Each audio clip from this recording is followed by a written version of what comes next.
There's so much more that you can do to help get your whole family to heaven, but to have more fun together, to be closer to God and really worship Him together, but to also know as parents that all this stuff you're doing really has value. Welcome to Creating Our Holy Home. I'm your host, Jillian Hofer, and I am so excited to be speaking to the Catholic moms, the Catholic wives, the Catholic women who are trying to bring their families to heaven one small intentional thing at a time. I think the thing that I love the most about our Catholic faith is that it can be practiced in so many different ways, and every single way is unique to the person and their gifts and the season of their life and who they're with and who they're surrounded by. And honestly, the whole mission of this podcast, Getting Our Families to Heaven, is the same thing. It's like there is no singular guide for here's the checklist for how to get your family to heaven. Because otherwise, like, we wouldn't be having these conversations. It'd be a lot more straightforward. However, there is so much beauty in the ways that we can open up our families to the work of the Holy Spirit and get our families to heaven in different stages and phases, depending on the charisms of us and our spouses and the stages that our kids are in.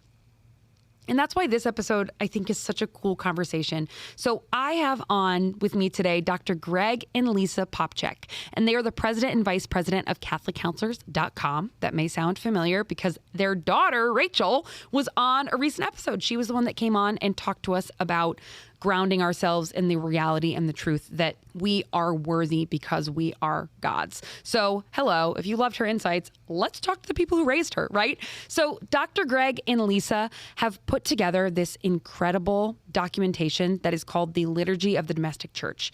Now, like I said, it's not a comprehensive guide of like, here's exactly how to get your families to heaven, but it's an incredibly thoroughly researched document that helps maybe just put some peace in your heart about like, here are the things that my family's doing and here's how they can work within this, quote, liturgy of the domestic church. And it all can feel natural and unique to us.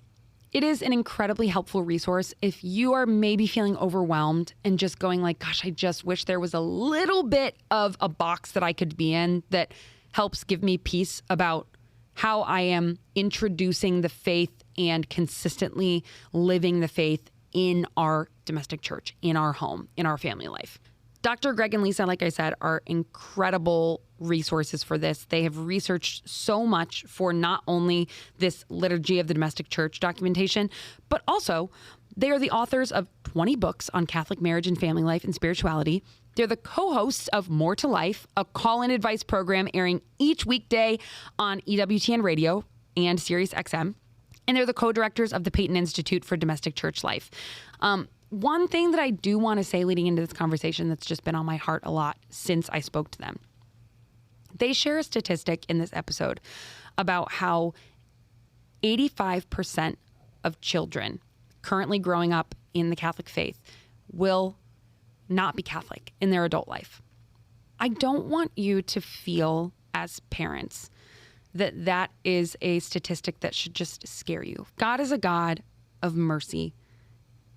And He, if you invite Him into your home and in your family life, He will be there through every season, through every phase. Whether or not your children are actively participating in the faith, whatever age they are, is not a reflection of your parenting. I just want to make that so clear. I know Dr. Greg and Lisa believe the same thing, but I just wanted to preface this episode and this conversation with that. We as parents have so many heavy things on our shoulders in bringing our kids up in the faith that I just don't want this to be a conversation that is framed around fear. I want this to be a conversation that's framed around hope and joy, that we can celebrate that God will meet our families exactly where we are if we just invite Him in. So I really hope that you enjoyed this conversation and get a lot of value out of it just as much as I did.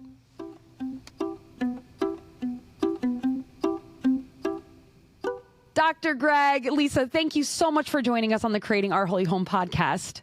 It's great to be with you. Yeah, thank you for having us. A little fun fact for people who listened to our previous episode, Rachel is actually their daughter. She is. Oldest? Did you say oldest? Oldest daughter. Oldest daughter. Yes. So how many kids do you two have? 3. So Wonderful. boy, girl, girl. Oh my gosh. Well, I was saying before we hit record on these mics that Rachel was an amazing conversation, and it was a really great episode. So I'm very excited by this point that everyone will have heard it. And now we get to talk to her parents, which is so wonderful. Hopefully we'll measure up. You're going to be great, obviously. So obviously we're not here just to talk to you because you're Rachel's parents. She did give us the lead to get to you both. But I wanted to speak with you both today. You two kind of, like you said, articulated this concept of the liturgy of the domestic church.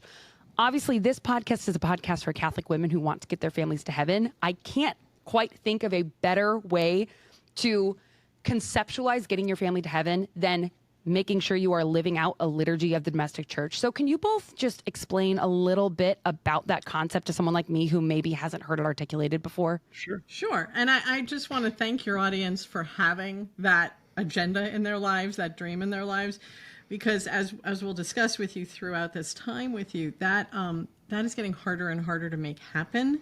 And so we're really grateful to be able to be here and let moms know that it is doable. It is doable. Yeah, and so, when you say that phrase, liturgy of domestic church life, for those of you who are still awake by the end of that sentence, we use a lot of words, right, in that phrase, liturgy of domestic church life, and we're kind of familiar with those words, but nobody really defines what those words mean for a lot of times. So, and when we think about liturgy, often we think about church, because of course that's where the liturgy of the Eucharist happens.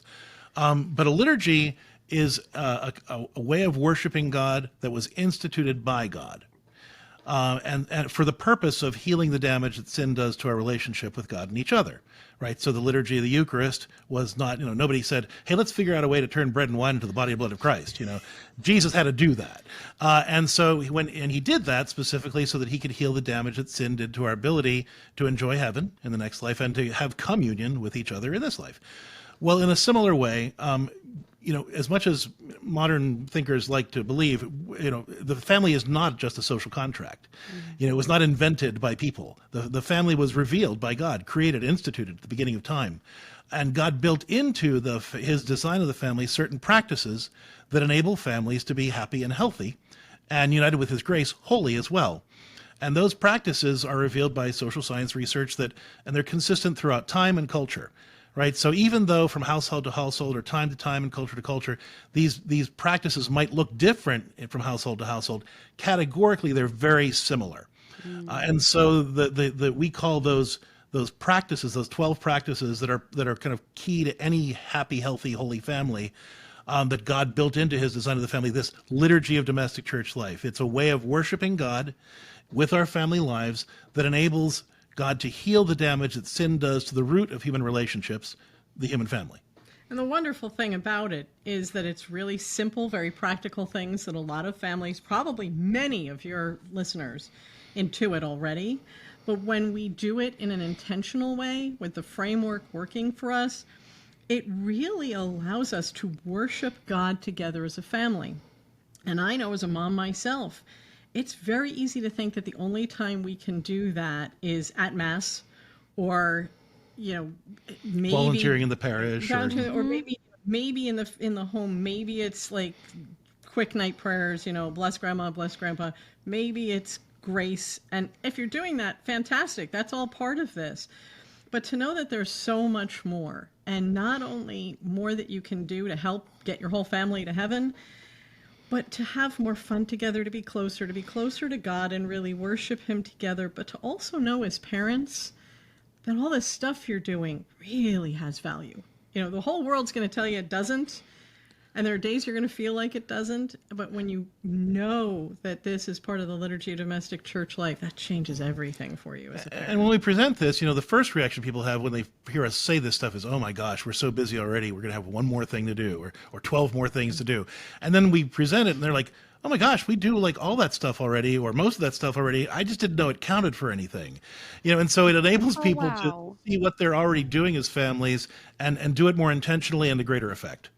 Well, and what an affirmation, too, like you said, to parents who are already kind of in the thick of it and are going like, oh, my gosh, I don't even know how to get my family to heaven. When in reality, it's like, hey, look, here's a little checklist. Like, you're actually doing a lot of these things already. A lot of them already. They really matter. They really are holy. They really are going to help you all get to heaven together.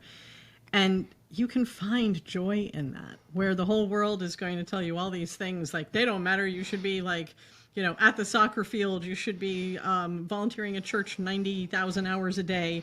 You should be, list all the shoulds. Or I had a great marriage and family life before I got married and had kids. I mean, I had a great prayer life before I got married and had kids. Yes. Yeah, or even a great marriage before you had kids. And then you're just thinking it's just chaos all the time. Oh my gosh. It really doesn't have to be that way. It can be really joy-giving. Oh, it's wonderful. And we had a conversation earlier in this season with an amazing couple, Scott and Elizabeth Williams, who talked about prayer with your spouse and praying together with your spouse. And it's just like, we keep coming back to this idea of the small, disciplined, intentional things that you as a couple can do that impact your family far and wide beyond like the fruits that you will like bear, or like the seeds are so much smaller. That's absolutely right. And so, we were just talking before the recording that we did a study through the Peyton Institute for Domestic Church Life, which we co-direct, and we worked with the Center for Applied Research in the Apostolate at Georgetown University, which is a big research group that does a lot of studies for the church. And we studied families to try to identify what would it take to help families raise the next generation of faithful kids. And the first thing we found was kind of terrifying, which was that 85% of Catholic kids will leave the church by the time they're adults. Wow. 85%. We retain about 15% of our kids. That's all we keep. If that doesn't make your blood run cold, and we're not talking about like for a season, not like, oh, well, they just wandered off, after high school. We're talking about permanently. And that is terrifying, but it doesn't have to be that. No, there's good news. So we actually went a step further and interviewed families who successfully raised all of their children to a faithful adulthood. So whether they had one or 10 kids, all of their kids were faithful Catholic adults. So then we interviewed both the parents and the faithful adult kids to look at what were not just the spiritual practices in their homes growing up, but the family dynamics in their homes growing up. And what we found was these families all intuited the things that we talk about in this Liturgy of Domestic Church Life framework. They just did them. It came naturally to them. But they're skills that any family can learn, and they're part of a family becoming healthier and happier and ultimately holier as well. And the really cool thing I think about this is you don't have to do it like the family next door, like the family down the other side of the pew that you admire so much. I remember starting out as a parent and I thought, if I only wore the right clothes, if I only did the right, craft project, if I only cut out all the felt and made the Jessie tree, even though I had 2 nursing kids at the same time. I only made all the recipes for all the saints' days, right? Then it would work. And you really can lose your mind as a parent. If that's your strong suit, awesome. Because that will work for your family in some way because it's authentic to you. But there's no law that says you have to do this, you have to do that in the way that anybody else does it. This is for every family in their own unique and unrepeatable way. This is for anybody, any culture. It just and it's also plays out because it is instituted for all different kinds of families. I mean, even if you're a single parent family or a grandparenting family or a blended family, this framework works for you because it reflects the practices that God built into his design of healthy families at the beginning of time. Well, I would love to hear a little bit kind of an explanation of the framework, if you two be willing to share that. Of course.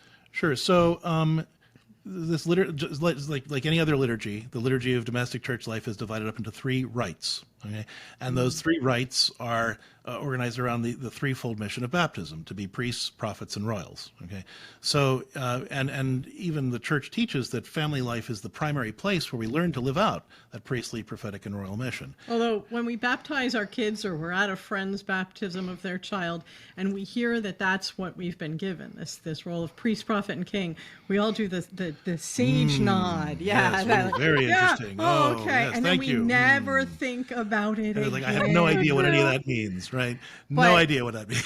But it really is something that we're meant to be growing and learning how to implement that in our lives every day and showing each other, not just the parents showing the children, but as we live together as a family unit, we all learn together how to do this when we are living out these rites. So, for example, let's say the rite of Christian relationship is the first rite in the liturgy of domestic church life, and it teaches us how to have relationships rooted in Christ's love.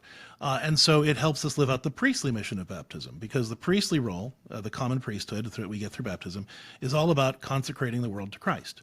And we do that by putting a little bit of Christ's love in all the stuff we do all day. Right? So the more we're conscious and intentional about trying to put a little bit of Christ's love into the things we do for each other, the more we are making that common thing holy, which is what a priest does, and consecrating that thing to Christ, which is, again, what a priest does. So simple practices like, number one, prioritizing family time. We can't share love with each other unless we're making time for that relationship. That's why Jesus told Martha that Mary chose the better part, right? Because she was choosing relationship over activity. And so we live out that when we try to remember not that family life isn't the thing that happens between all the 3,000 other activities we've already scheduled for. It happens because we prioritized it. We made it a point. That doesn't mean you can't have your kids in extracurricular activities or you can't volunteer at the parish or whatever, but those things should fit around the time you need to actually feel connected as a family. So prioritizing family time gives you that way of that opportunity to create space for putting a little bit of God's love into everything that you do. And I know that there are more than a couple of moms listening to this right now who have had that feeling at the end of the day when they've done all the things, right? They've got all the laundry folded and they volunteered at the parish and they got their kid to dance even though they're only 2 years old and they're falling asleep on their shoulder as they're walking in at 6 o'clock at night. They've done all the things and they lay their head on the pillow at night and thinking something's missing. I don't feel that sense of fulfillment.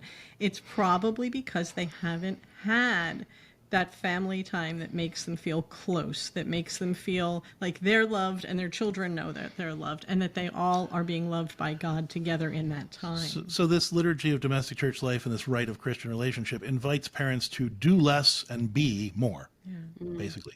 Another example under that rite of Christian relationship, and there are 4 practices under each one. We won't go through all of them, but another example under this first rite is generous affection and affirmation, right? So God is so generously affectionate, right? The Word of God became flesh and dwelt among us so that we could experience God's love through our senses. And even after Christ ascended to the Father, he gave us the sacraments so that we can continue to experience God's love through our senses. And if we want, and as the Catechism says, we're called to image that love of God to our children, to be the face of God to our kids. And so if we want to image that love, we need to be generous in our affection and affirmation too. And if there are some parents who will say, well, I'm not very affectionate, I'm not very demonstrative. And what I say to them is, every baby was born affectionate. Every baby was born giving love and receiving love and needing affection. Being unabashed about it. Yeah. But if you're not very affectionate, then it's been trained out of you. That inheritance has been taken from you at some point, and God wants to give it back. And even so this if is an you're opportunity struggling to heal with that. sensory issues, doing this little by little really does retrain your brain and allow you to receive that love of God and show it to each other in a really healing way. So it's really for everyone. And another practice under the same rite is what we call discipleship discipline. So St. John Bosco developed a system of education he called the preventive system, which focuses on using reason, religion, and loving kindness to guide children, form character, and inculcate virtue, instead of just using heavy-handed punishments of extinguishing bad behavior in the hope that good behavior will spontaneously erupt.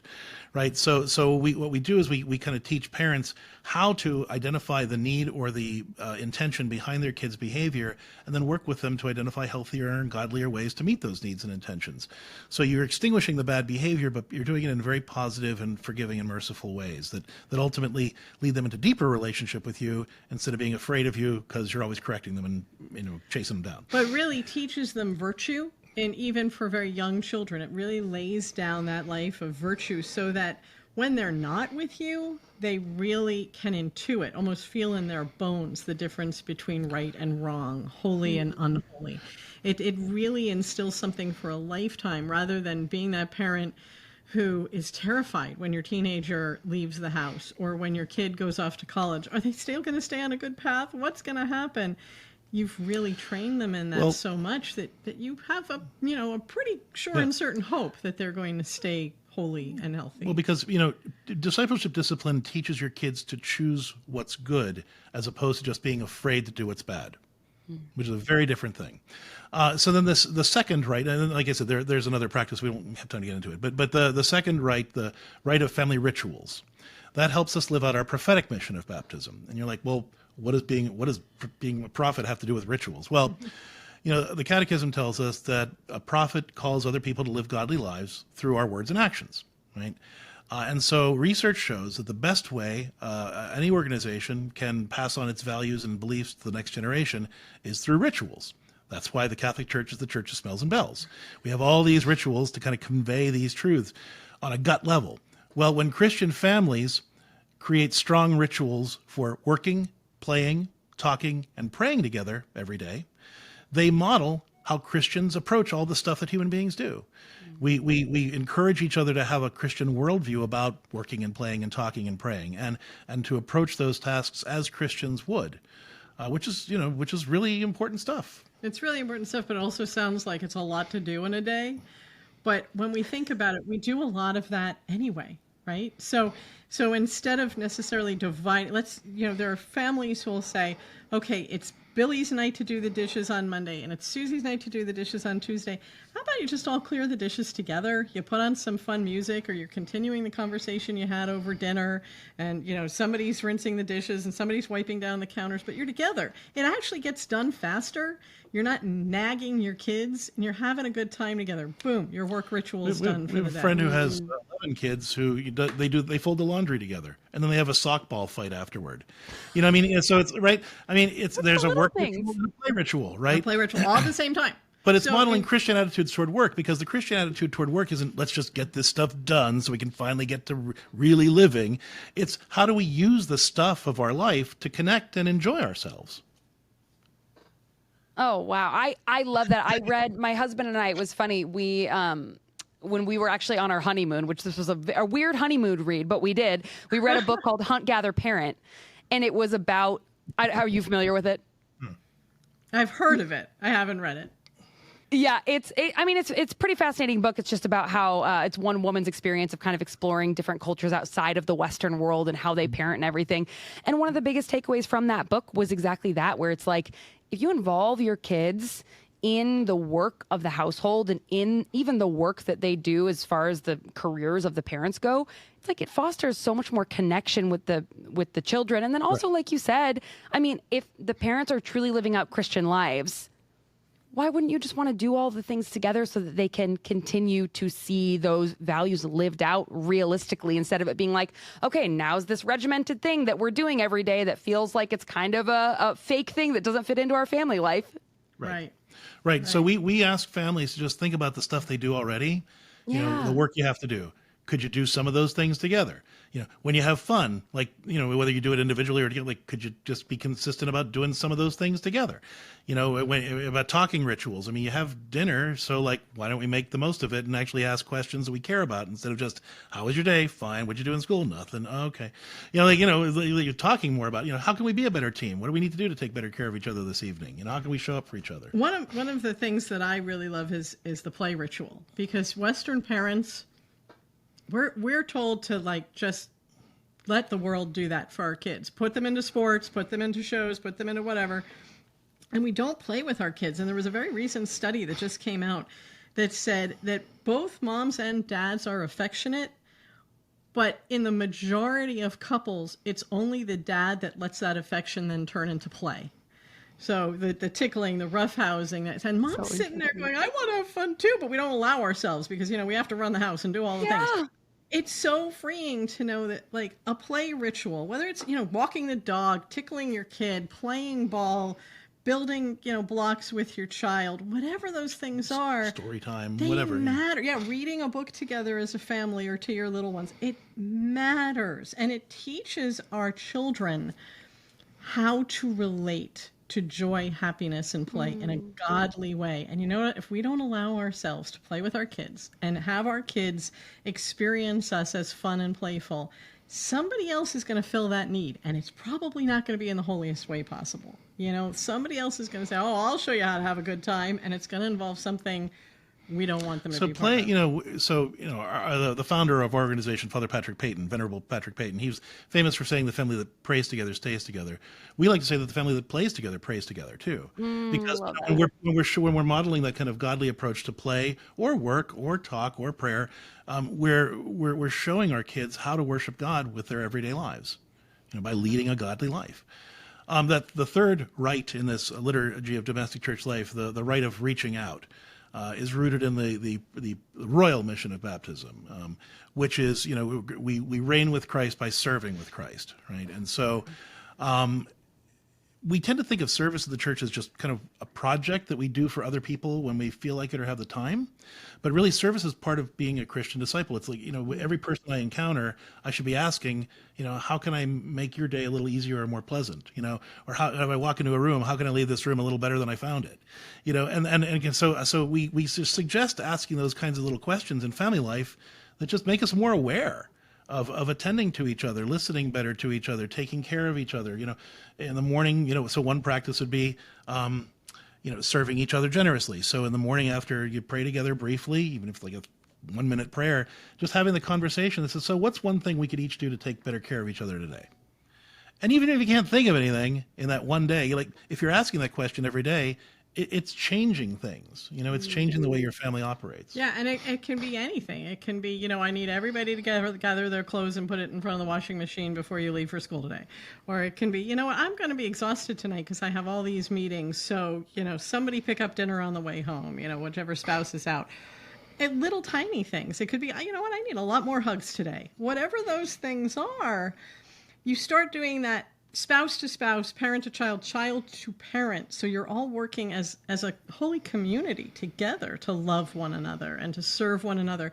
And then that begins to make sense when you take it outside the home, where you immediately are showing your kids, everybody who serves us out there, the people at the supermarket, the person who's the service person at our table, they're human beings. They're sons and daughters of God. So smile at them, make eye contact, ask them how they are, be respectful, say please and thank you. Not that you have to say please and thank you, but just to be a good person. And then that moves into more of those project-y things, which unfortunately the church for a long time is divided up. So you've got men in men's group, women in women's group, kids in youth group, and they all do service projects of some kind, but it actually sort of divides the family. But what if we said, well, our family is going to try to serve as much as we can together. So, maybe you say to the scheduler at Mass, we're going to be at the 11 o'clock Mass every Sunday. So when you need one of us, can you schedule each one of us? All of us. Dad's in the choir, mom's a lector, the kids are serving on the altar, whatever those things are. And it might feel a little weird at first, like we're taking over the whole Mass. But it's such a witness to everyone who sees that. Wow, you can really be a family and all be Catholic Same thing with charitable and service. I mean, it's great when anybody does charitable service, but if a whole family shows up at the pregnancy help center or to fold clothes at the urban mission or to whatever, there's something beautiful, not just about the service they give, but the witness that they're giving too. And so, again, this liturgy of domestic church life, it's just all little stuff that people probably do most of, or if they don't do it, they could probably easily do it with the stuff they're already doing. It just helps you look at your life a little more intentionally and a little more sacramentally so that you can see all the grace that's right there in your home that you've been missing all along by doing the stuff you already do. And again, it's particular to that family. So, when we're talking about the whole family serving together at church, well, that's great if you've got a bunch of middle schooler and teenagers, but if you've got infants, then that kind of service is not what you're called to in the moment. Your service is to be there with your infant. So it's really about looking at this and talking about and praying about as a family. How can we make this work for our family? And that's when it really flourishes because it's authentic. Oh, wow. And Lisa, honestly, even you just saying I have a 10-month-old daughter and it's you just saying, even just being at church with your infant, with my daughter was screeching all this past weekend at Mass. And I was sitting there oh gosh, she's distracting everyone and everyone's mad at us and blah, blah, blah. And I could not count how many people came up to us after Mass and said, it was so wonderful to hear your daughter and how joyful that she was here. And I was like, oh my gosh, it is a witness, even when they're young like this. It is. And for people whose kids have flown the nest, it's truly something that they like just need to hear anyway. So we have to realize that when we do these things with intention, when we've discerned with our spouse and our children what works for us according to this liturgy of domestic church life, first of all, we're doing the greatest mission work we can, because we are called to be missionaries to our children first. They don't know any of this. We have to teach them this from the ground up. So, I remember from the time our children were little, just during the consecration, just whispering in their ears, that's the miracle. The bread's becoming Jesus. And it mattered to them. And our oldest son's actually doing it with his son. And about 2 weeks ago at church, suddenly out of nowhere, his little boy, who's like 2.5, suddenly went, Jesus is coming for you.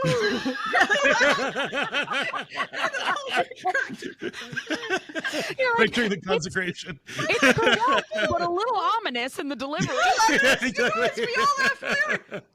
But it will stick with people. Jesus is coming, and it's for you. So everything can be a witness when we really say we want our family to be able to worship God together in all these variant ways. And Lisa did a book called The Corporal Works of Mommy and Daddy Too, because where we kind of look at the corporal works of mercy, giving drink to the thirsty, giving food to the hungry, giving shelter to the homeless. And we help parents realize you do that stuff. That's not just something that Mother Teresa did, or something that missionaries do in far-flung places. When that kid comes in at 2:00 in the morning and wants a drink, you're giving drink to the thirsty. When you send your child to time up, but then you help them kind of learn how to handle themselves better, and you kind of show them that it's okay to make mistakes. You're visiting the imprisoned. You are at that time out. You are. And it's funny because the son who's raising the child who just did the Jesus is coming for you thing is actually the person who gave me the idea for that book, because he was about 7 and I was going through his catechism lessons. I guess he was getting ready for his first confession and communion. And I was going through, feeding the hungry and giving drink to the thirsty and clothing the naked. And he went, they should call this the corporal works of mommy, because you do that all day long, Mom. And oh my gosh. Like, first of all, I felt so seen. But in that moment, it was also like, well, wait a minute. What I do matters. Like, this is holy. And my 7-year-old is telling me that. And so the book came out of that, but it really is echoed in the liturgy of domestic church life. Like, all the moms and hopefully the dads that are listening out there, it matters. There's an easy way to make this better and holier, a really fulfilling way. And yes, from the research that was done by Kara, it really, really gives you a chance to be one of the top 15% and to get rid of that 85% of our kids will not grow up to be Catholic number. We need to actively be working against that. And it's not just in the catechism lessons. It's in how we live and love and worship together day in and day out as a family. I wonder, hearing this, if I'm putting myself in the shoes of maybe someone, maybe a woman who has older kids or kids that are, in middle school, high school, getting to those ages, is it too late for them to develop something like this for their family? How can they start? No, in fact, we do it. We did a book called Having Meaningful, Sometimes Difficult Conversations with Your Adult Sons and Daughters, because and that book really talks about how you can use these things to heal your relationship with your adult kids too. So it's never too late, because your kids always want a better relationship with you. Yeah. They want mom and dad to be close. They want. We talk to 75-year-old people on our, I'm just picking a random number, but it's usually around there, who will call us on our radio show on More to Life and say, my parents have been dead for, 20, 30 years, and I just wish I had had a better relationship with them. We never stop wanting that really beautiful, close-knit relationship with our parents. So even if your kids are middle school, high school, and they're kind of pushing back a little, they're going to push back a little at first because they're testing to see if it's authentic or if it's just like another project you're doing or another like parenting technique. Oh, Mom went to a retreat. Now we have to put up with this. Now we all have to pray this new prayer.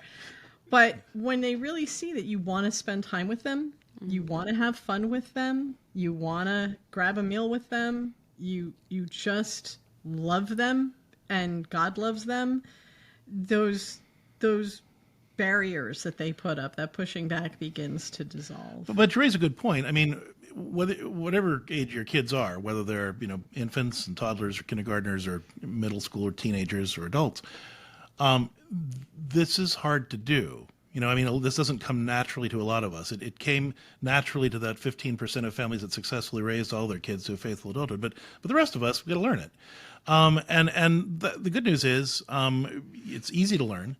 And so we also created a resource to help parents learn it. It's called the CatholicHŌM app. It's spelled HOM. It stands for Households on Mission. And on the app, we have plenty of resources like monthly downloadable activities. We've got an animated video series that was produced by Family Theater Productions that kind of explains all this to kids, so you can watch this with your kids and kind of understand it. We've got monthly Q&As with Lisa and I hosting that subscribers can ask questions. But the main part of it is coaching. So it's Catholic parent coaching. If you get on there and you're like, well, okay, so now what? We've got a whole team, our whole team of counselors on CatholicCounselors.com, and some additional coaches are on the app interacting with subscribers every day, answering their questions about discipline issues and getting more out of family prayer and how do I stop the kids from wiggling through, the meal or the family prayer or the whatever. How can we stop fighting through, our game night? How do we get more out of whatever? Because really what we wanted out of this, and we didn't intend to come up with the app. We wanted to just, launch the Liturgy of Domestic Church Life. But people were saying, I need help. I don't know how to do this. And our feeling is, great. You know what? The Catholic Church has the answers to all this for you, and we want it right in your back pocket, live. Not just, okay, we can go to a static resource, but I'm losing it because the child has just regressed in potty training. My teenager has just been obnoxious to me again.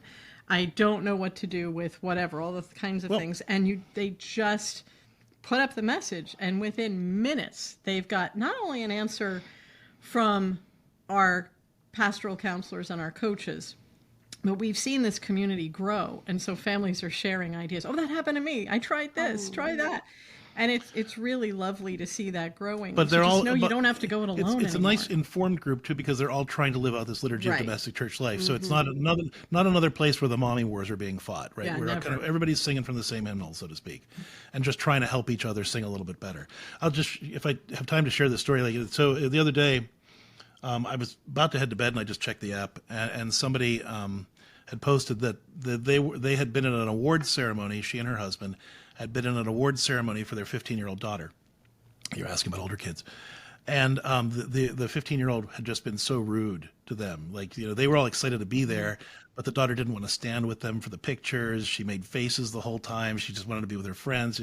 Really hurtful stuff. And so, the mom got on and was like, I just want to take away all of her stuff and ground her for the next year. But somehow I know that's not the right thing to do, but I'm not sure what to do. So I offered some suggestions for how she could start a conversation about, appropriate ways for her daughter to express that frustration and kind of open up those lines of communication. Obviously the mom had to communicate that wasn't okay. Right. And so we talked about how to do that in a way that conveyed that. But then we helped give that daughter some ways to express herself appropriately. And the mom posted the very next morning she'd had that conversation, between the time I went to bed and woke up again. And she was like, we were all crying and she just really opened up. And there's, we found some things that we really need to work on in our family, but I feel really hopeful that we can do that. Thank you so much. And it was just, it was a 15-minute chat, on the app that just transformed that whole interaction for those families. And we do that with teens and with little kids and everybody in between. And even every day. Grandparents who are saying, how do I help my adult kids and how do I connect with my grandchildren more? And it's really, it's just a beautiful thing. It really is. So about 85%, we did a poll where 85% of our subscribers said that with regular use, within 2 weeks of joining CatholicHŌM, they saw a significant positive difference in the quality of their family relationships. So we were blown away by that. Yeah. So it's just these simple things that this Liturgy of Domestic Church Life can do. And you can do it on your own, but again, having that community and the support. It just makes all the difference in the world. So that's especially why when you're an exhausted, sleep-deprived parent and you just can't think straight and you're at the end of your rope. It's really lovely to be able to have people that you can count on who, as Greg said, are all trying to do it the same way without you having to do it exactly the way they do. Well, and I know community is so important, especially like for me coming into motherhood, and this is a new phase of my life. I've leaned so much on my friends, specifically my Catholic friends, because again, it's like we know we're all in the same boat. We're all trying to get to the same place. We're trying to get our families to heaven. So that community aspect, I'm sure, is just so. You guys are using the gift of the age that we live in with digital and apps. Like you are using that very well. So thank you for providing that resource. Well, and we're using it both to provide services directly to families, like you're saying, but then also we're using the app because here's what happened. So there were sort of three stages that have occurred on the app. First, the families were like, yes, I want to learn this and use it for me. Then once they started making a difference in their family lives, the next step was they started sharing it with other families on the app and saying, well, we've been through that and this is what we did. And then they started saying, I'd really love to bring this to my parish or, have my friends over and we can do this together. And so we've developed a way for parishes and just members to create local communities using the resources on the CatholicHŌM app to create those parent support groups and family faith sharing nights. And that's been really fun to see that develop too. Yeah, so you can do it virtually with just the whole larger group, or if you're saying, hey, I really want to connect with these people that I see at Mass every Sunday, but I never get a chance to say hi and I'm really kind of shy about it, you can grow that community right there as well. And then, know that person when you see that other struggling mom in the cry room, Oh, that is incredible. So thank you for putting together that resource. I will definitely make sure that we link that in the episode show notes so that people can access that app. Dr. Greg and Lisa, where else can people go if this is the first they're hearing of the Liturgy of the Domestic Church and they're thinking like, gosh, I kind of just want to go through these rituals and make sure that we've covered all our bases, and maybe if we're feeling like we don't practice this one very well, how can we start? Where can people go for that? Well, so the best way, honestly, is at the CatholicHŌM app. And again, it's CatholicHŌM. It stands for Households on Mission. If you go to the icon, it's marked "Do These Steps First." I believe it's the third tab underneath that. It says it's the CatholicHŌM Blueprint Quiz. And so what it does is it walks through all 12 practices and it lets you rate yourself on a scale of 1 to 7. And then you get a profile at the end that says, okay, you do great at these things. You could use a little help here. Here's some resources to help. Here's some things that you could try out or questions you can ask and the rest of the app. And the app is free for the first 30 days anyway. So you can just try it out and, get some of those resources and download things and learn it and decide whether you want to continue it or not. Couldn't be any easier. You literally do these things first. It's literally, that's what the icon says. Do these things first. Literally making it so easy. Thank you. You're laying it out for us. Dr. Gray and Lisa, this has been wonderful to have you on the show. Thank you so much. This concept is so helpful, especially to just our audience of Catholic women. I'm sure this is a very needed resource, and I'll definitely be excited to be taking that blueprint and kind of seeing where my family lays in all of this. One question that we do ask to all of our guests as kind of a wrap up is obviously, like we said, the mission of the show is to get our families to heaven. What's one thing that you two are doing in your home and your families right now to make your homes a little bit more holy? Everything that we just talked about. Yeah, really. Everything You're that we practicing what just you talked about.